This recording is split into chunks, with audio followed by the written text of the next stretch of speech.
You're listening to the Options Insider Radio Network. For more quality options programs, visit www.theoptionsinsider.com or search for Options Insider Radio Network in your podcast provider of choice. Listeners can also access all of our programming through our mobile app, available in iTunes and on Google Play. Don't forget to follow along with your favorite programs and submit your own questions for the hosts at twitter.com/options. Facebook.com/TheOptionsInsider or via questions at TheOptionsInsider.com.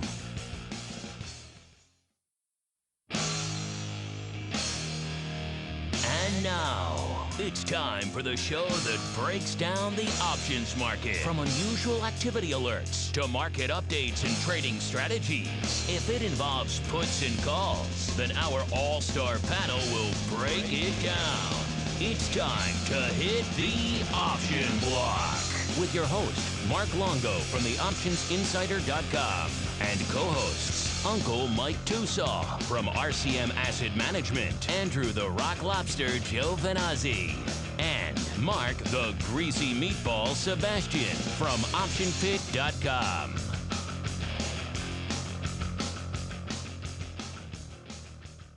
All right, everybody, that rockin' tune means it's time once again for the Option Block, everyone's favorite bi-weekly source for all things options related. My name is Mark Longo, beaming to you from the Options Insider Radio Network HQ here in still scenic and, of course, still surprisingly warm Chicago here for this time of year. And, of course, where can you find all of the great content that we put out on said network? Well, quite a few places, including our website, theoptionsinsider.com. It's all there for you, laid out very easily. Click on the Insider Radio Network tab, top left corner of the page, and bam, that overlay comes up. It's got all the shows there, and you're pretty much off to the races. And, of course, you can also find us on pretty much every major platform of choice, iTunes, TuneIn, Stitcher, etc., etc. We're investigating some additional ones. I know you guys like some esoteric ones out there, too. We're looking into those as well. Of course, you can also find that stuff on our Twitter page. We have our app linked right there as well. Right at the top of the page, you can grab our app for iOS, for Android, and, of course, for the Fire OS. So no shortage of ways for you guys to download or stream our content pretty much wherever you are. And while you're listening, shoot us a question, shoot us a comment. We love to hear from you guys. All right, and joining me on the old program today, starting off with the man who was deeply missed last week, but now he's back. You know him, you love him, as Uncle Mike Tosaw from RCM Wealth Advisors. Uncle Mike, welcome back to the Option Block program, sir. Great to be back. Always a pleasure to be with my two best friends in the option trading business, of course. Got to guard that seat on the old all-star panel vigorously, sir. You're gone for a day, and other people moving in on you. Mr. Overby was here last week and did a bang-up job. Overby's good people. I've seen him many times in my past life, and he's good people. If I'm going to be substituted, he's a good guy to have in. I'm telling you, he's eyeing that seat, Tosaw, so keep it warm. All right. And also joining us on the old all-star panel today, a man who doesn't really have to worry about someone jumping into a seat because it's so far away, far, far into the hinterlands of Maine. He is the Rock Lobster himself, Mr. Andrew Giovinazzi from Myriad Enterprises, including many different things on this network, and indeed a little moonlighting gig over there as the Pit Chat moderator at OptionPit.com. Mr. Rock Lobster, welcome back to the program, sir. It is good to be back. And you know what I will say, without Tosaw here last week, there was a shortage of umbrage. The umbrage index was way down. Way down. That's true. I claim umbrage to that. There you go. It's already back off. Already upticked. Pinning the needle as we speak. And I have to stay here at the top of the show. I was talking to Mark on Vol Views about how you guys are breaking down that new fund, and he's the CIO, and you're the risk manager. Can I just say, I think that's the perfect breakdown for you two guys. I think that's how that stuff should shake out. I can see you saying to him, stop selling those teeny puts, if teenies were still around, of course. Yes, yes. A bit of a dated reference, but nonetheless, still a good one. All right, good stuff as always. And now with the team assembled, we're going to dive right on into the trading block. It's time to break down the latest topics, trades, and trends in the world of options. It's time for the trading block. All right, everybody, welcome to the trading block. This is indeed the portion of the program where we break down What was moving, what was shaking, what was catching our eye in today's activity? A bit of a mixed one on the old street today. Most of the major indices pretty much unched or slightly down at the close here intraday. S&P had dipped a bit lower, and then managed to essentially settle out about unched on the day. The only real upside coming in the form of the NASDAQ, which was up about half a percentage point or so. So a little bit of tech love out there, even as everything else, even the VIX cash, pretty much settling down a little bit today in terms of ending slightly to the downside across the board. We also have some earnings to get to and some other fun stuff cooking in today's market. Oh, by the way, we're recording this on Monday, October 19th, for all of you out there playing along with the home game. And we'll start off with you, Uncle Mike, because it has been a while since we've heard your voice here on the old program. What caught your eye in today's activity, sir? Well, we had just a kind of a blend of nothing, so to speak, from the market as a whole. S&P's only up half a point on the day, so we did come down and come back up a little bit. The main thing that's really catching my eye is the energy sector. XLE is down close to 2% on the day. Now, granted, they've had quite the run lately, but 2% is still 2%. By comparison, just looking at oil itself, crude is down $1.31 on the day, almost 3%. So with that being said, the thing that's catching my eye on that is the fact that with oil stocks down like they are, one would think it would be down more because of oil. Now, let's add a little bit to this equation right now. On that, Chevron is actually down not quite that much, but they do. Chevron CVX ticker symbol, they're only down 1.3% on the day. They have earnings coming up on October 30th. So I think that one of the things with which I'm looking at, just as a market participant in general, would be the performance of oil, as well as how that's going to relate with the market as a whole in the upcoming earnings announcements. Combining that with gold, gold's only down, GLD's only down 47 cents on the day. So I'm going to be curious to see if this is just a relatively small a pullback relative to the rally with which oil and energy has had over the course of the last few weeks, because it has been on fire, let's be honest with ourselves, or is this something to where we're going to start to come down? I think there's a lot to look at right now in the energy space. Well, we've been talking about that in our Vol Views show as well. If you look at how the volatility skew is lining up there in the big WTI options in particular, all of the concern, all of the interest has certainly been to the downside of late. Some of that, of course, coming on the heels of that rally we've seen out there in oil over the past few weeks or so. So a lot of people concerned about hedging, but you'd think if people were really buying in to this becoming another bull run out there in crude, that they would have seen commensurate love to the upside in the call wing, and that just didn't really materialize itself. It's still pretty much all puts all the time, which is, again, probably perhaps reinforcing what you're saying there about some continued concern about downside out there in crude land. Turning our attention from crude land to the hinterlands, we now turn to the Rock Lobster. Mr. Giovinazzi, what was catching your eye out there in the market, and what was lighting up the old pit chat today? Was lighting up the pit chat was the near destruction of VIX futures today. Quite a sell-off.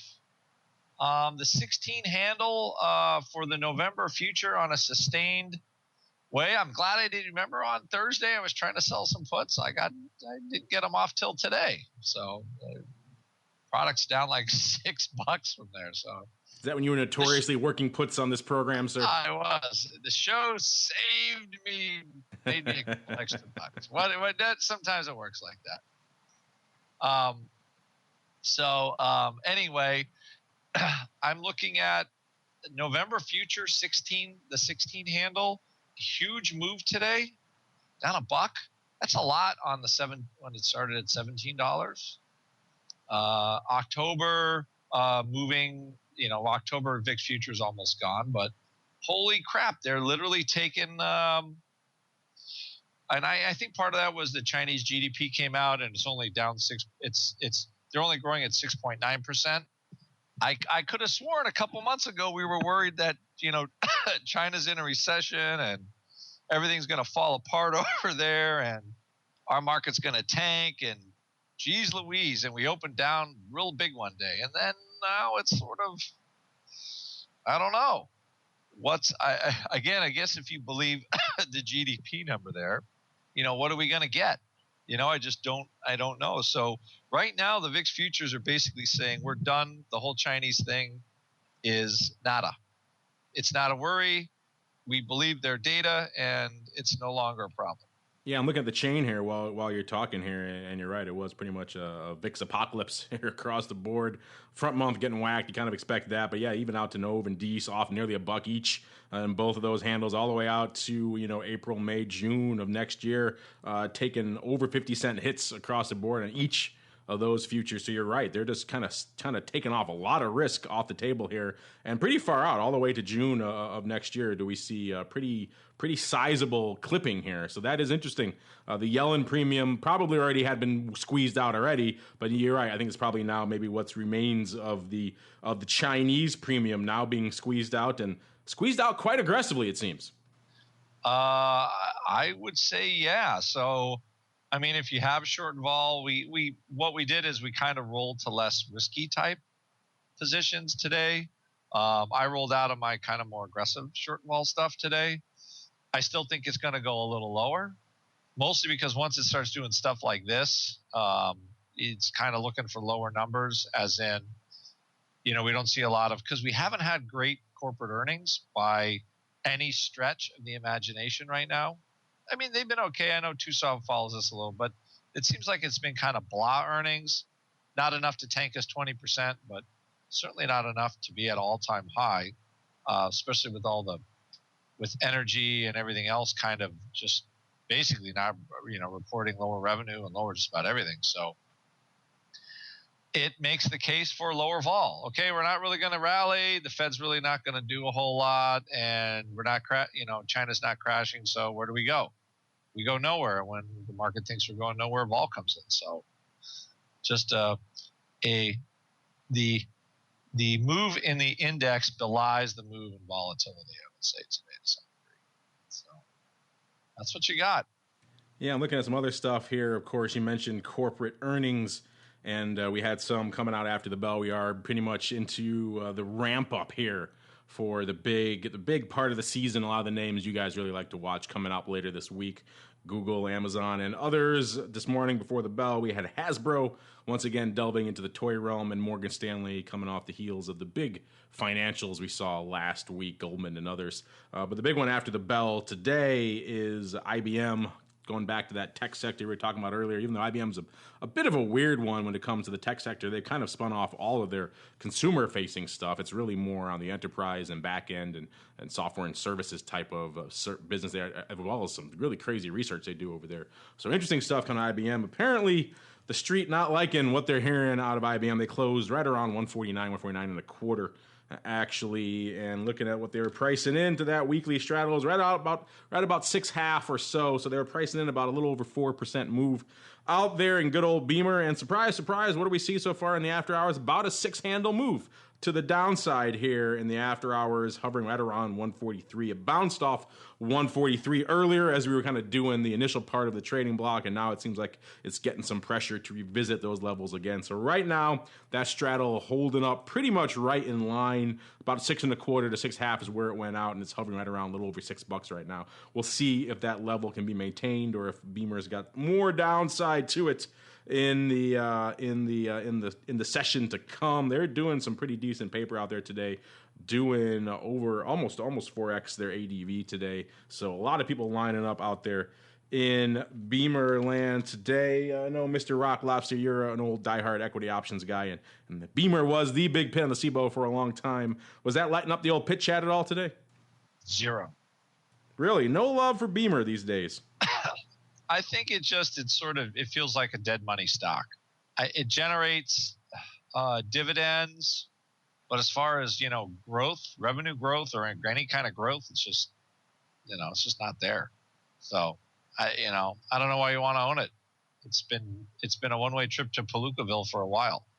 Reminds me like IBM in the 90s when they were trying to readjust for the PC revolution. You remember when IBM traded down to $30? I know it's split since then, but And then it got kind of who was that guy that sort of rejuvenated the whole business? Gerstner or something like that? And Gerstner, yeah. He ran it for 10 years and he brought it. I mean, the stock had like a 10-fold or 8-fold return after he took it over.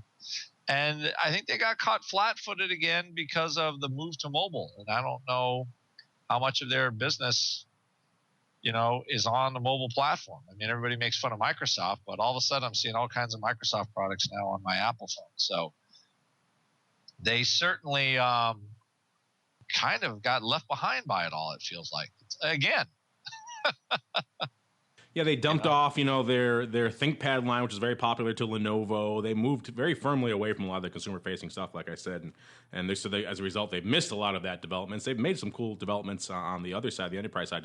Not as sexy, doesn't get as many headlines out there, but a lot of the big firms and corporations still use a lot of IBM products on the enterprise side. But still, you're right, it doesn't get all the sexy headlines that an Apple and others do. And even you mentioned Microsoft, they had that decade or so where they were pretty much dead money out there as well. Now they're trying to reinvent themselves, actually stealing a march a bit on Apple there with their Surface line. Seems to have been doing surprisingly well. The new Surface 3 really seems to be, or the Surface Book I think it is now, really seem to be aimed pretty hard at the MacBook and maybe going to steal some thunder out there. And a lot of people out there I've seen at conferences and events starting to lug around the Surfaces as opposed to the other tablets and things because it is much more of a productivity machine.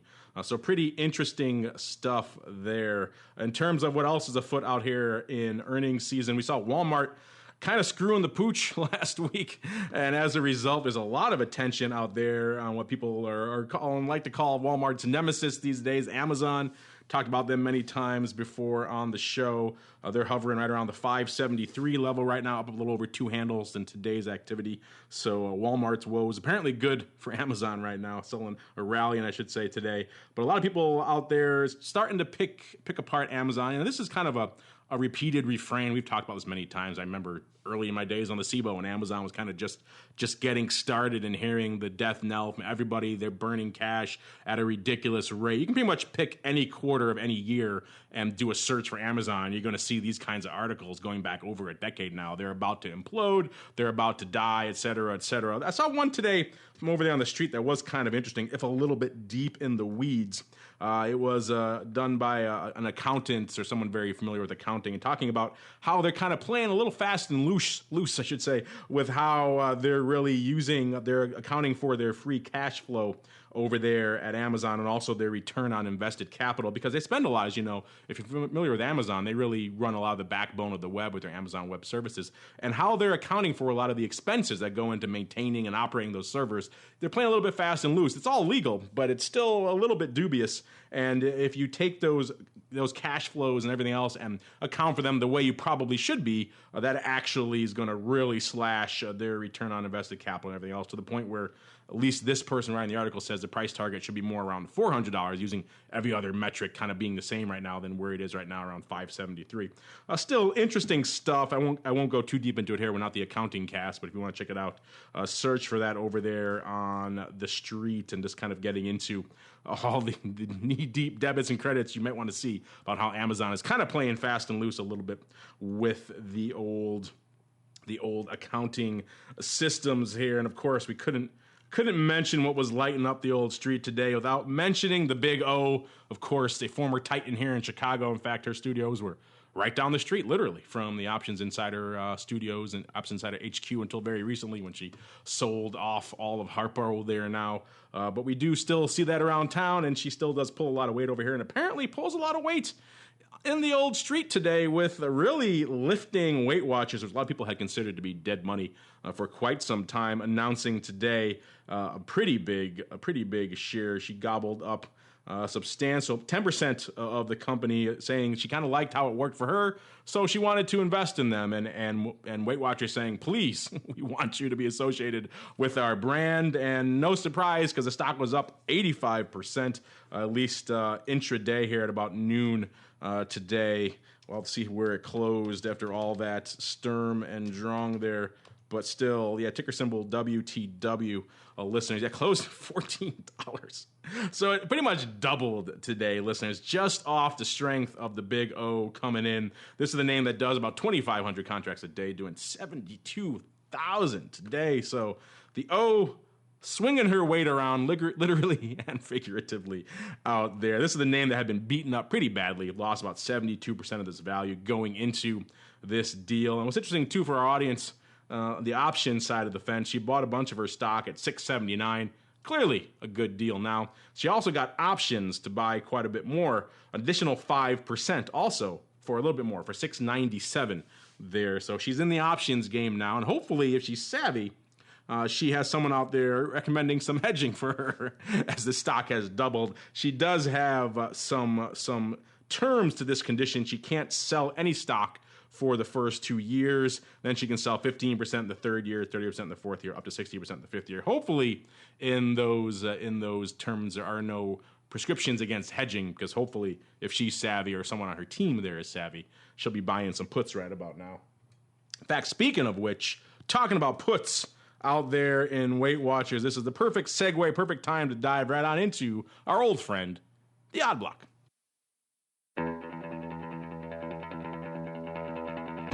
It's time to break down the most interesting, unusual, and downright questionable options activity that's been identified by theoptionsinsider.com. It's time for the Odd Block.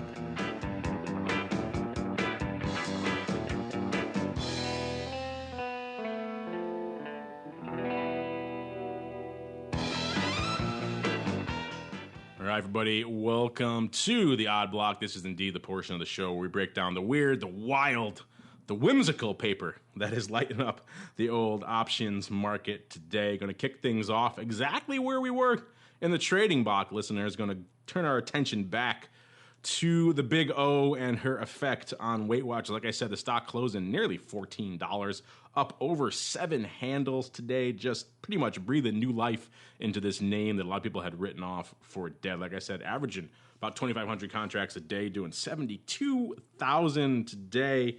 Not as many puts or calls over puts, I should say, as you might expect, given the fact that the stock doubled.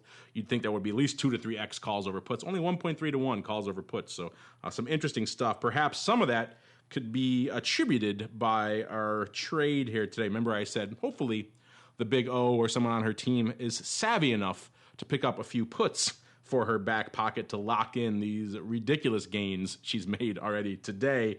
But being that the case, someone decided I'm going to at least come in and blast out some puts to the tune of what caught our eye to begin with were the November 6 puts, which paper started lighting up this morning for prices at about a dime. We sold nearly 700 of those for a dime in one large block on the ARCA. As the day went on, a total of about 2,300 of these puts went up, for latter prices being obviously much lower. They went out at a nickel, no bid, and I'd be surprised what kind of bid you can get on these things now. But that said, that is a little bit south of the strike that she picked up. She picked up kind of one of those flex strikes, like I said, around the 670 range. But still, 6 would be an interesting level for her in terms of not probably where she wants to come in to hedge, but still interesting stuff. Looking at the open interest, though, this is one of the few strikes with some size open interest to the tune of 2,000 and change open on this strike. So this could have been someone perhaps hearing the Oprah news and just giving up the ghost and getting out while the getting was good to the tune of a dime. I don't know where the latter kind went up. I'm guessing they didn't get all of those at a dime. So interesting stuff. Not so much put buying as indeed put selling. Who knows? Perhaps the Big O was on the other side of that trade, Mr. Rock Lobster, and she was scooping up all she could get at a dime and a nickel. What's your take on this frenzy of activity out here in good old WTW? Do you think Oprah's rich enough where she doesn't really care about a dime on a 6,000 lot? She's like, don't close it out. Just let it go out. It's just small change for me. It's small change for me. One thing about, I think part of what was a little overlooked is the hard to borrow situation, and Weight Watchers was a pretty heavily shorted stock. It had 40 cents a borrow in it. We were looking at the pitch chat today before this, and I think the hard to the borrow ratio went up today during the day. So there might be some more, if you were shorting the stock and you thought you were home free, you might have some problems. So we could see more of a squeeze in this one. So anyway, I just thought this was, if somebody like owned puts in stock, something like that, and they're like, yeah, the puts, I'm not going to get anything for them at this point. I'm just going to blast them out. I'm all done. So I saw that as some capitulation on that 6 strike. You know, it feels like we're just not getting back there for whatever reason.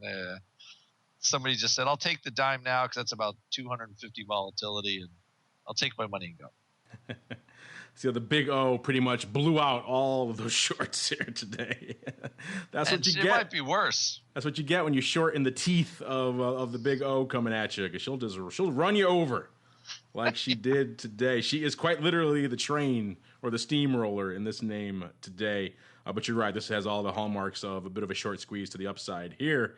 And of course, I would be stunned if she was playing in the Nove 6 puts. I would have to talk to her options advisor on that one and say, perhaps you could choose a more judicious strike and or month. But that said, there was a lot of paper lighting it up all over the place today. 5,000 of the Nove 12 calls, 3,000 each, 3,000 of the Nove 13, 6,000 of the Nove 14s. Again, kind of talking about what we said earlier about that short squeeze. That has all the hallmarks of that right there.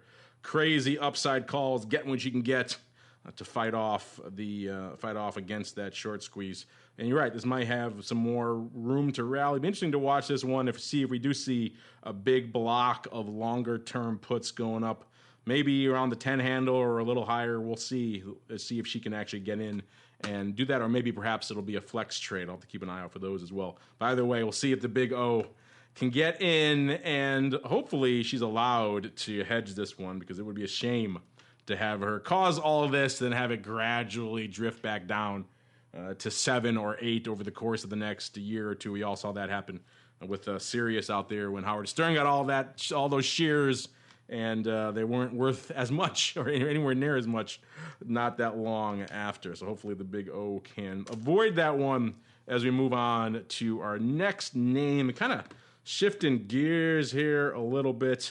We've been talking a lot about technology, talking a lot about the big O, talking a lot about not just Oprah, but oil and oil exploration.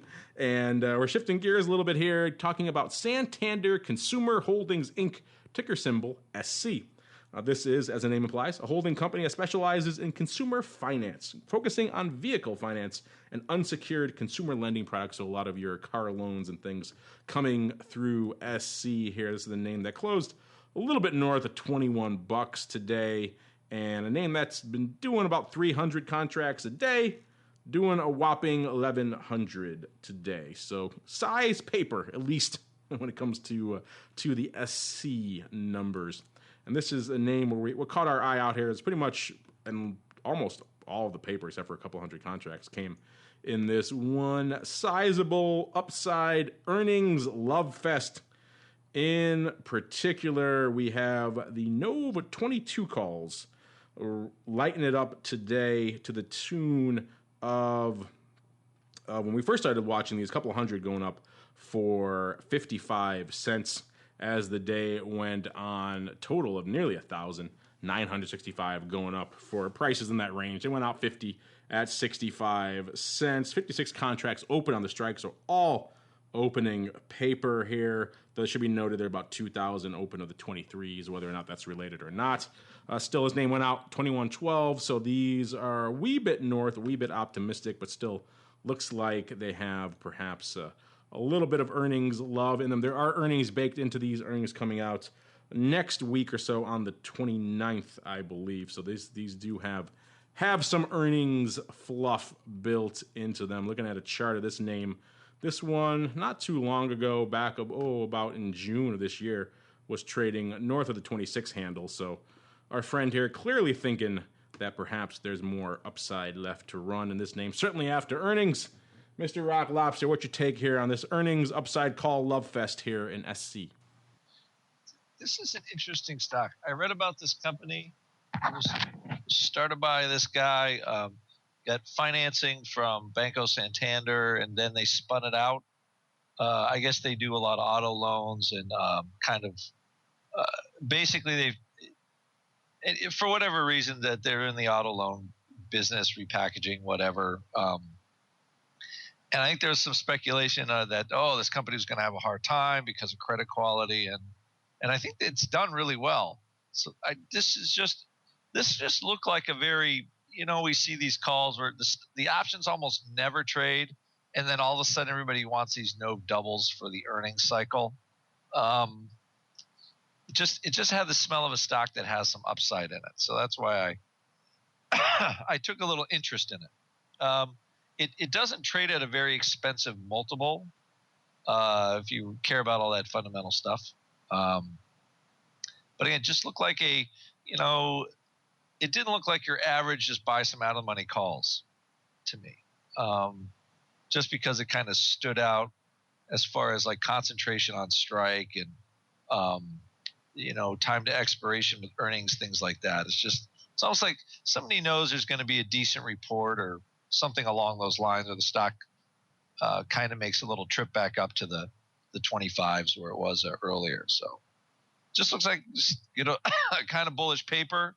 They had a hard time filling on one floor, so they sort of danced around all the floors till they got some volume. So that's what that particular trade looks like as I viewed it today.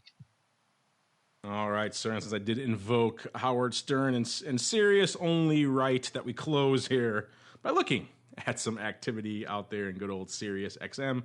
Ticker symbol SIRI. No, not the options kind, but indeed the satellite radio kind, SIRI, closing south of the 4 handle today, $3.94 to be precise. This is the name that does a little bit shy of 5,000 contracts a day, doing over 31,000 today. And of those 31,000 contracts, 30,218 coming in this size call sale. What caught our eye out here was a mega block of the Dees 4s going up. Paper selling 30,000 in one block over there on the Philly for 12 cents.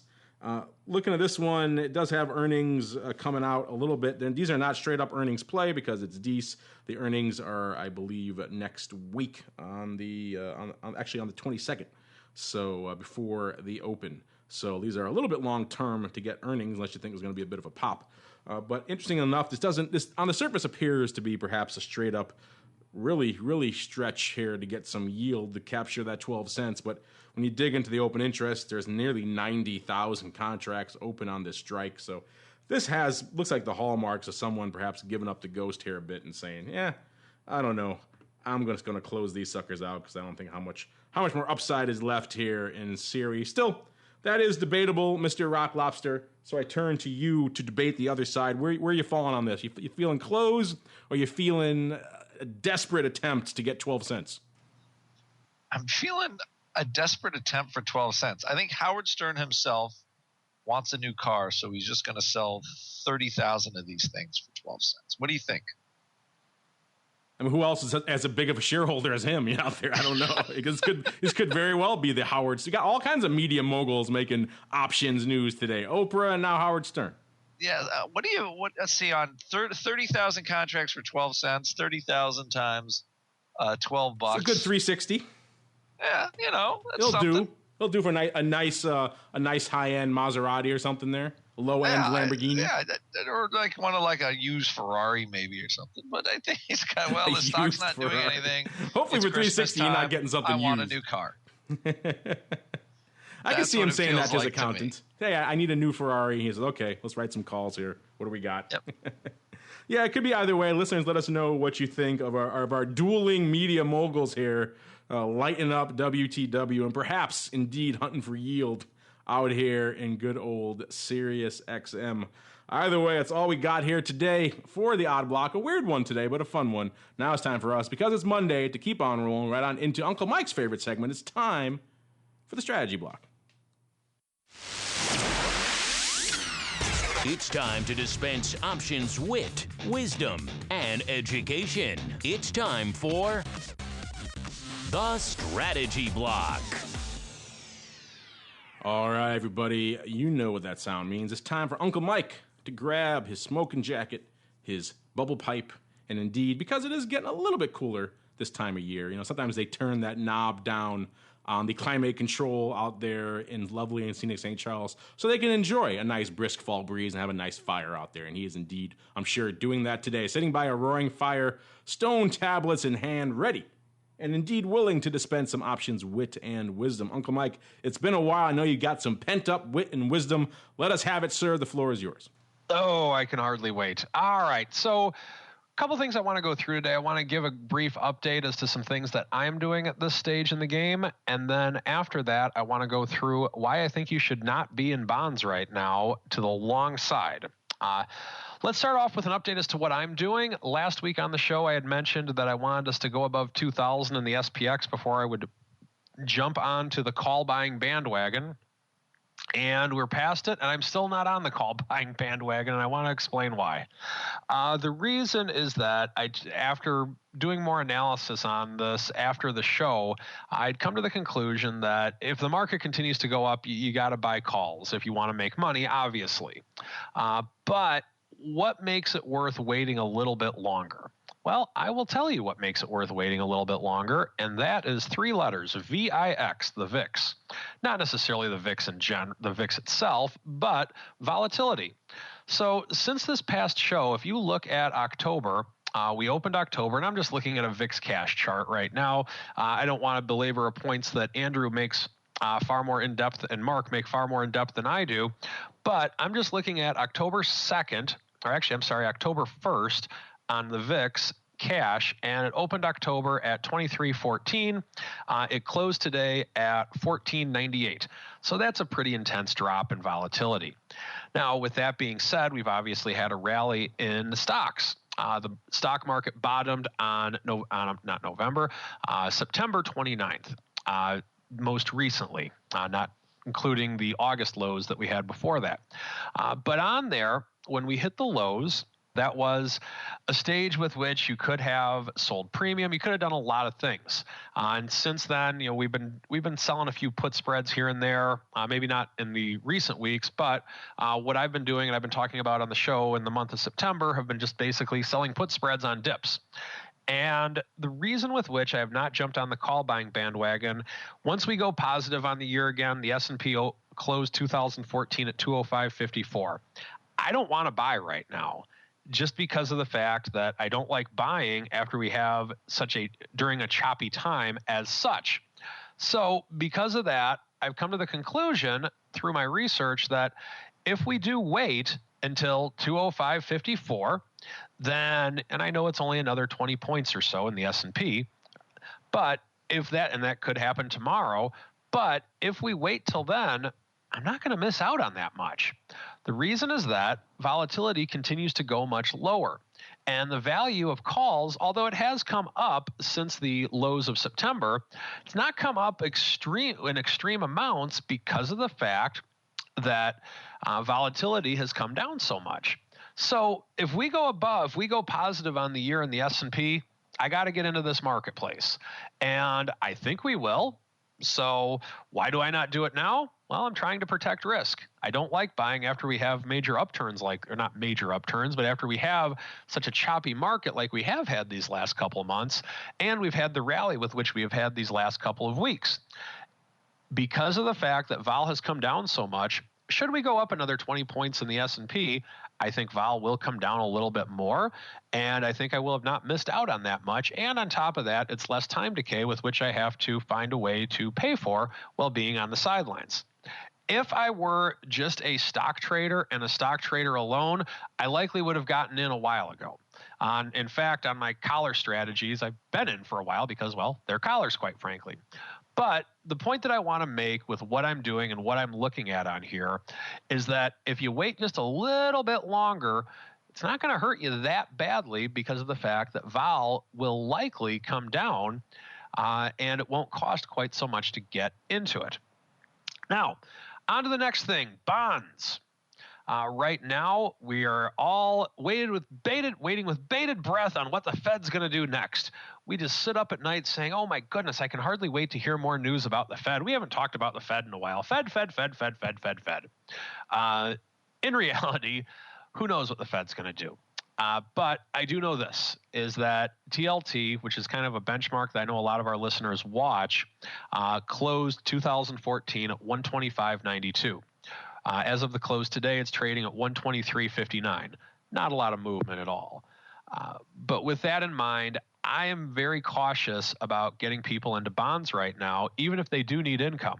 I actually have clients that typically would normally be in bonds, and a significant portion of their bond portfolio right now is in cash. Not because I feel that bond risk is any greater right now from the standpoint of creditworthiness of companies or of municipal institutions, just depending on what style of bond investment with which my clients would need for their individual portfolios. It's all interest rate risk. And I know we've been saying this for years, but I'm going to continue to say it again. And that is that interest rates might not be going up, but bonds might not be, boy, I'm really screwing this up today. I need to claim umbrage on myself. I'm gone a day and I'm all messed up with my tongue twisting. Interest rates might not be going up anytime soon, but they're definitely not going to be going down. So because of that, I think that you need to tread very cautiously in the bond world right now. Let's say that normally you'd be in a bond that would pay 2% on the year, and maybe in past times, 10, 15 years ago, that same bond would have paid 6 or 7%, but the risk that's involved, you would need to, if you wanted to get the same type of risk in the bond that you buy, maybe now it's paying 2%. I say stay out of it for the time being. You're missing out on 2%, folks. If the bond goes down 10% in value, it's worth the wait. Even though the wait might be another couple months or so and you don't get the fill price that you want on it, I think it's worth the wait. And I'd highly encourage many people to do that and say that cash as compared to 1 to 2% is not necessarily a bad place to be. So with that in mind, I would like to turn the floor back over to the man, the myth, the legend, Dr. Mark Longo. Thank you, Dr. T, and indeed all of your women out there, for those of you who saw that horrible Richard Gere movie from about, 10 years ago. All right, good stuff as always. And now, because we got a little bit of extra time, we might as well check in with a few of you guys out there in the listening audience and open up a special Monday edition of the Mail Block. It's time to take your seat on the All-Star panel as we read your emails, tweets, Facebook messages, website comments, and much more. It's time for the Mail Block. All right, everybody, welcome to the Mail Block. Like the man said, this is the portion of the show where you guys get to join us here on the old All-Star panel with your questions, your comments, your insights, your hilarious witticisms, and all of the aforementioned fun and or nonsense. You can hit us up with all of that great nonsense, a lot of different places. Questions at theoptionsinsider.com. Just follow us on Twitter. We're just at Options. Pretty easy to find us. Or over there on Facebook, The Options Insider, Options Insider on StockTwits. Or again, it's all there in our mobile app for you. We make it pretty easy for you guys to reach out to us with your questions, your comments, your insights. Speaking of nonsense, a lot of you liked the title of our last episode, Maximum Gamma. A few of you writing in saying, with some fun plays on that, saying, hey, in a world where all these fun things, only Maximum Gamma can save you. So there were a lot of fun takes on that. I thought that was a good one as well. Here's a real question coming in from Anvi. I'm not sure how you pronounce that. He or she writes, hey, and Andrew, this one kind of speaks to how we find our UA, which is something we hit on every now and then, probably worth revisiting here again on the show. He writes, hey, do you focus on all stock options that trade at large multiples, or is there some other way that you determine which names to analyze? And I think you guys can tell if you listen to the show for any length of time that there really isn't a rhyme or reason to the names that we pick. Once in a while, certain sectors tend to surface themselves quite a bit, like oil exploration of late and others, because those sectors are just hot. But that's not by any real intention on our part. It's kind of what comes up on our scans. And that's kind of how we do this, is because we don't go out there and say, okay, I mean, you could do that. We choose not to, where we say, hey, okay, give us every name that has, a PE of this level or a market cap, in this case, of X, and then show me the activity. No, I mean, look at some of the names you just profiled today. The name's doing a few hundred contracts. The name's doing thousands of contracts. It really comes down to where is the action in that particular day. And that usually starts with a few pretty base scans of searching for unusual volume. That's probably the easiest way to do that. And you can probably replicate that on a lot of the different tools you guys may already have on your disposal, including some of the main brokerage platforms will allow you to do some scanning. I know OX and others will allow you to do that stuff with their Dragon. So you can start doing some of those scans yourself. And that kind of kicks off of the investigation where you say, look at this, and you say, this one's kind of interesting. I wonder why this one is what it is. But as you can see, it's not always unusual volume, because sometimes it's names that are doing less than their ADV, but they have a particular name that does it. So there's other things involved in terms of implied volatility, changes versus open interest, et cetera, et cetera. A lot of other things that can set off our flags here. But we don't particularly focus on large multiple names, as witnessed by our many, many cheapy biotechs and others that pop up on a regular basis here in the old odd block. Andrew, I know you use a lot of interesting stuff when you're looking for unusual activity, including one baby that is near and dear to your heart, your old topographical 3D whatchamacallit over there at Acumen. So why don't you go ahead and give our friend Anvi here, as well as the rest of our listeners, a bit of a rundown of what it is you use when you're looking for this stuff. Unusual activity. So I look at several. I have a few tools. I have an option vision tool. I use live vol tool just to kind of get a sense. I also have still some instant messaging from just people on the floor still, just seeing what's trading, So after the trade's consummated, you're just trying to figure out what's going on. So those are, for me, some sources. The main thing I looked at a few things. One is volume relative to ADV. So is it trading, in Apple, very hard for any unusual activity to really mean much of anything, unless the market's really kind of doing some strainy stuff and somebody's coming in basically calling the bottom by selling a bunch of out of the money puts or something like that. That's when you would look at, I would say, if you want to look for basically stock or market reversals, when there's crazy days, look for size trades out of the money where people are trying to basically fade whatever the direction is. So that's kind of what I would say the big cap stuff. Small stuff I look for just, as an old market maker, it's concentration. It's because normally what happens is people that have, let's just say, better information than average, or they have a real sense for what a stock might do, they usually have zero idea what to do with the options. So what do? They pile into one strike because they think something's going to happen, and they just kind of hammer away at the one strike. While they might have a good sense of where the stock might go, they have zero sense of how to trade the options for the most part. They just see the blip on the screen, and they're like, okay, I just want 50,000 of those, and I want to buy them. And then they soon learn liquidity is only about 500 contracts, and it takes them a while to accumulate something. So you look for, let's say, concentration for a particular place. And anytime really where the implied volatility moves what I think is substantially when it might be interesting. So, to me, there's two basic types of plays with options. There's the moving play where somebody's trading the options for a move. And number two, like we just looked at SIRI, there's the yield play where there's just size paper going in there saying, this stock isn't going anywhere. I'm going to sell 20,000 contracts. I'm going to take my 1% or 2% a month, be totally thrilled. And if they call me away, whatever. And that's how things usually fall kind of into those two categories. I'll give you the third category is like the big market turnaround when a stock or an index, something's really moving, falling apart. And all of a sudden you see somebody come in and dump, 20,000 puts that are 20% out of the money.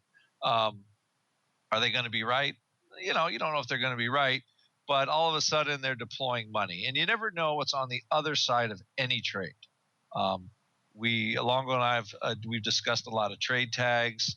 A lot of times options go up with stocks, so you can see what's printing with the option. You never know with any certainty what's on the other side. All I know is I lean on experience and say, well, I've seen this before, and 9 times out of 10, this is what it is. Because on the old trading floor, especially when you had single listing and even with multiple listing, a lot of where the customer opened the contract, they would close the contract. So you just saw the same thing over and over and over again. It was like Groundhog Day. So you kind of learn something from that. But I mean, those are how I kind of view the type of activity. So when a stock never trades at all, and all of a sudden you see paper piling in to buy some calls, I'm like, well, okay, I might not have seen whatever they saw, but it's certainly worth me keeping an eye on it. And then what I try to do is I try to fashion a trade that's going to cost me as little as possible to try to do the exact same thing that the customer did. So an example, like I saw the calls trade in Santander Credit, SC. So instead of buying the NOV, I was actually looking at the Jan 22s. We're only trading 95 cents. They're actually like 4 or 5 volatility points cheaper. So I was saying maybe there's something there to try to piggyback the idea. But, I would hedge it in some way normally so I didn't have total delta exposure. But if it does blow up, cool, and then I'll make some money. So you gotta, it's never just a slam dunk, but that's my quick and dirty version of how to do that, essentially, that piecemeal. Quick and dirty, like everything we do here on this program. Unfortunately, that's all the time we got there for the mail block. Keep those questions coming. We'll get to more of them on Thursday. And now it's time for us to keep on rolling into our final segment. It's time for Around the Block. It's time to tell you what we'll be watching on our trading screens until the next episode. It's time for Around the Block. All right, everybody, welcome to Around the Block. This is, of course, a portion of the show. We tell you what we're watching for the week ahead. A quick wrap-up here on our old friend Softy from the top of the show. I said at the time, they seemed like that straddle was holding up, and it was hovering right around the 6 handle level, now checking back in, and they are off. The straddle has given up the ghost. They're off $7.30 or so here, so almost a buck past where that straddle went out. So clearly some downside room to run here in good old, not Softy, excuse me, IBM. I got Microsoft on the brain. You'll see why in a second, listeners. I was just reading a fun tweet actually from our buddy over there, Steve Sears at Barron's. He writes, we were talking about Oprah. He writes, hey, something is wrong. Oprah invests in Weight Watchers stock up 105%. Microsoft's ex-CEO Ballmer buys 4% of Twitter, and stock barely moves. So he's got a bit of a point there. No one feeling the Ballmer love. Everyone feeling the Oprah love out there. But all being things IBM aside, we got a lot of names coming out this week. Tomorrow on Tuesday, we got Verizon, good old stealth Apple, Chipotle, and indeed Yahoo. Some interesting stuff going on out there in Yahoo as well. I got GM on Wednesday, Coca-Cola, Mr. Buffett's favorite, Amex, eBay, and Morningstar on Wednesday. You got good old, I still can't say this with a straight face, good old Alphabet on Thursday, a.k.a. Google for all of you regular people out there. Dow, Amazon, of course, Softy yet again rearing their ugly or formerly ugly head. And we got AA and Procter & Gamble and Whirlpool coming out there on Friday. So a lot of stuff to keep an eye on. I know you guys love to trade your earnings. You got a lot to look forward to this week. Uncle Mike, we'll start with you. What amongst all these sea of listings and names and everything else are you really watching for the week ahead? In all of them, to be honest. I'm just happy for the fact that we're talking about earnings as opposed to what the Fed's going to do. Isn't it refreshing? Isn't it nice? I almost don't know what to do with myself. I get to actually look at the stock market instead of what the Fed is. So, and you're doubly free now. You're doubly free because you're not tied to that one big earnings date of that fruit company anymore. You're like you got out of a long marriage and now you're playing the field a bit. That's the truth. It's kind of nice, I guess. But yeah, watching the earnings, and then also I want to see how low the VIX can go. I always like to listen to what the boys on the pit chat have to say about that. So always exciting to hear their analysis of it, because we went down pretty quickly on the VIX, and watching that number as well. All right, good stuff. And Mr. Rock Lobster, in addition to all of your myriad platforms for searching for UA, what are you keeping an eye on for the rest of this week? I like to see a company report decent earnings. Like the financials have been sort of so. Obviously there's not much coming great out of commodity and oil land, except maybe it just wasn't as awful as everybody thought. So I'd like to see some somebody report something decent, make some money, enough to get the bull kind of started again. I feel like the bull is getting a little bit, they're getting long in the tooth after the recent rally we've had, even just the last 2 weeks, let alone. So the only way I think we're going to start rallying in the future is companies have to start making money, or there's got to be some growth. And right now it's sort of been, a little bit light so far this earnings season in that respect. Yeah, not a lot of love. If this Beamer number is any indication for how the week's going to go, it's going to be a resounding smack. But we'll have to see, listeners, when we check back in on Thursday, because that's all the time we have for this episode of the Option Block. But before we go, as always, let me check back in really quickly with my cohorts here on the old ASP. See what they're cooking up that may interest you. Starting off with you, Mr. I almost called you Greasy Meatball whenever I slammed you or such, though. Mr. Rock Lobster, what is cooking in the land of the pit? Okay, for an 8th on a 10 lot, you can learn about volatility November 7th, Mark and I, a 3-hour webinar, Saturday morning, 9:30 to 12:30. You can do some volatility learning, and it should make you a better, more informed investor. Not too bad. So that's our big one. We'll also have a position management, basically a fixing broken position webinar in early December. You can buy that for your loved ones so they stop messing up their positions, or at least learning how to fix things that have gone horribly wrong. So with that, that's what we got. Good stuff, listeners. For an 8th on the 10 lot, you can tell our roots go deep. We still talk in 8ths and teenies, even though those are long gone. You go, what the hell are they talking about, 8ths and teenies? For the old days. As we turn our attention to Uncle Mike. Uncle Mike, what's cooking in the land of RCM? Lots of things cooking. If you are looking to become a self-directed trader and want advice on occasion as to what to do on certain things, whether it's via options or whether it's via execution on stock trades, we actually have a phenomenal deal through TD Ameritrade as well as Interactive Brokers, to where those are our custodians with whom we work. We do get much discounted commissions than what the typical retail trader gets. And of course, we charge a fee, but usually the fee is less than what you save on the commissions a lot of times, but it depends on the trader, of course. If that's something with which you are interested in, feel free to give me a call at 312-212-3531 or send me an email at mtosaw@rcmfs.com.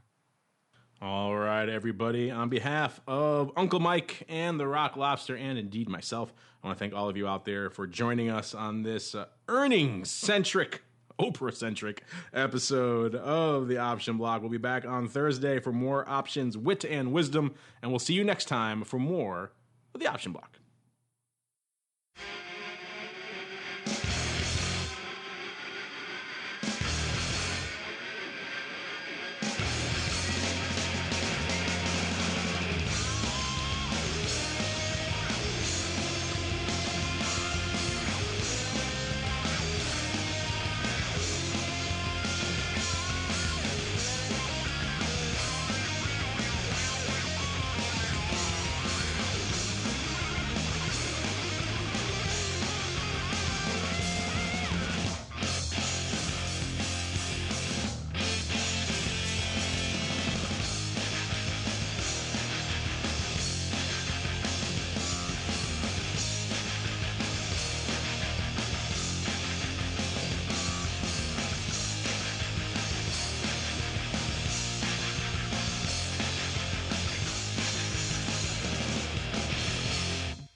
The preceding program was a production of the Options Insider Radio Network. For more quality options programs, visit www.theoptionsinsider.com or search for Options Insider Radio Network in your podcast provider of choice. Listeners can also access all of our programming through our mobile app, available in iTunes and on Google Play.